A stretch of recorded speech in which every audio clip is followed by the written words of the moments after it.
বইয়ে ছিল 5a plus 7b, তাই না? 5a প্লাস 7b এটা সমান যদি আমরা 5a plus 7b all square দেই তাহলে কি ঠিক আছে? তাহলে এটা ঠিক আছে? এটা ঠিক নেই। কেন?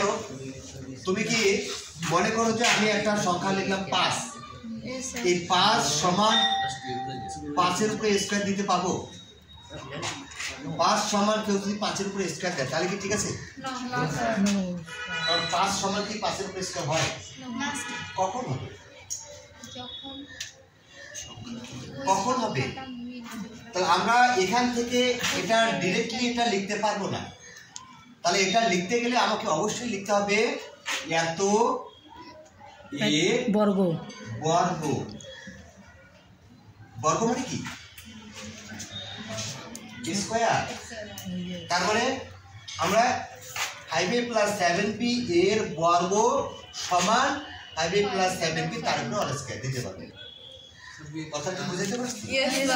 কেউ যদি এটা না লিখে এরকম করে সরাসরি যদি অল স্কয়ার দেয় তাহলে কিন্তু ভুল হবে, তারপরে নাম্বার তুমি 0 পাবে। কথাটা কি বুঝাইতে পারছি? নাম্বার 0। 0 সংজ্ঞা তো জানো তোমরা। 0 যে একটা কবিতা আছে, শুনছো? এটা শুনছো না?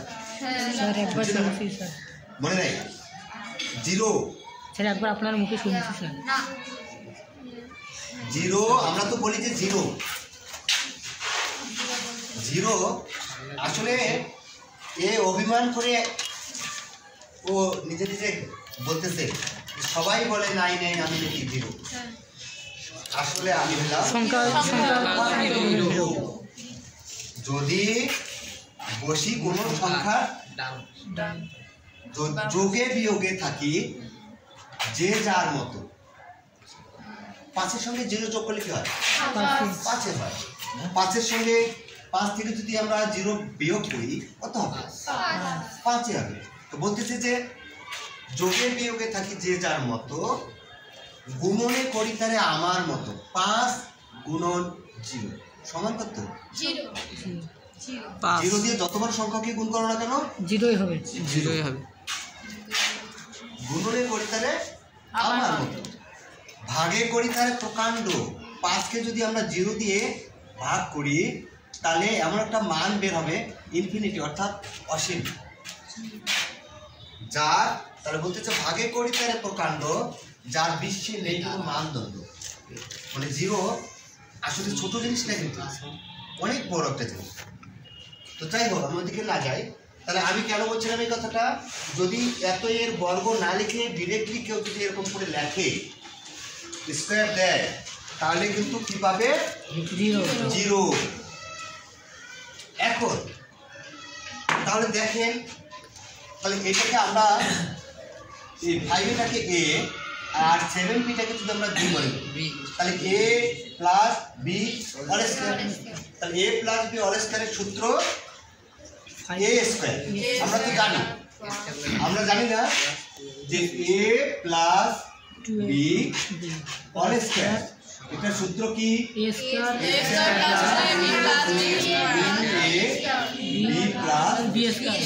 b square.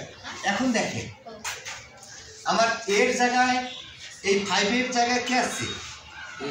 এটাকে আমরা ধরলাম a, আর এটাকে কি ধরলাম? b। তাহলে a plus b all square হলো। তাহলে a plus b all square সূত্র কি? a square. a মানে কি আমার? 5a। তাহলে পুরোটার উপরে স্কয়ার, তাই না?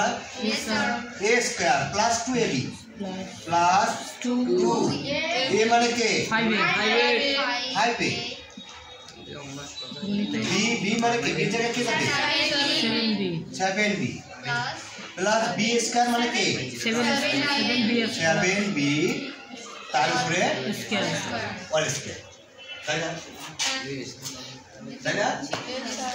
আচ্ছা, এখন দেখো তাহলে 5 এর উপরে স্কয়ার মানে কত?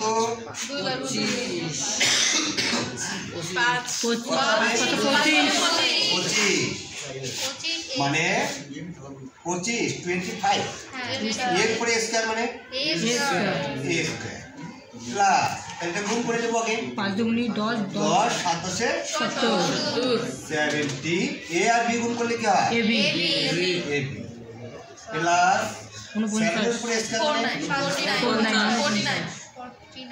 49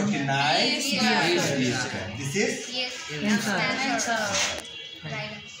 ব্যাপারটা বুঝে গেছে Yes, sir. এখন তোমরা যদি এই যে খাতায় করে নিয়ে আসছো না এটা থেকে কেউ সরাসরি এখানে স্কয়ার দিছো কেউ আবার সমান চিহ্ন দিয়ে স্কয়ার দিছো তাহলে কি হবে নো স্যার হবে না আর একটা সেটা হলো যে কত নাম্বার এটা মেশাই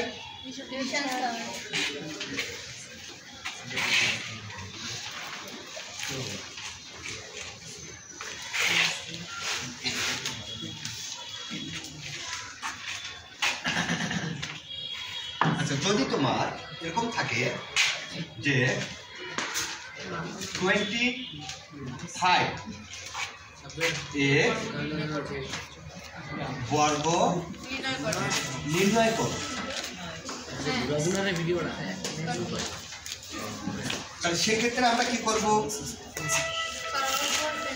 যোগ করবো নাহলে বিয়োগ করবো স্যার যে হয় বিয়োগ করবো নাহলে যোগ করবো আচ্ছা তাহলে এখানে 25 এর বর্গ 25 এর বর্গ নির্ণয় করতে হবে তাহলে আমরা লিখব 20 প্লাস 5 এর বর্গ বর্গ সমান কত 25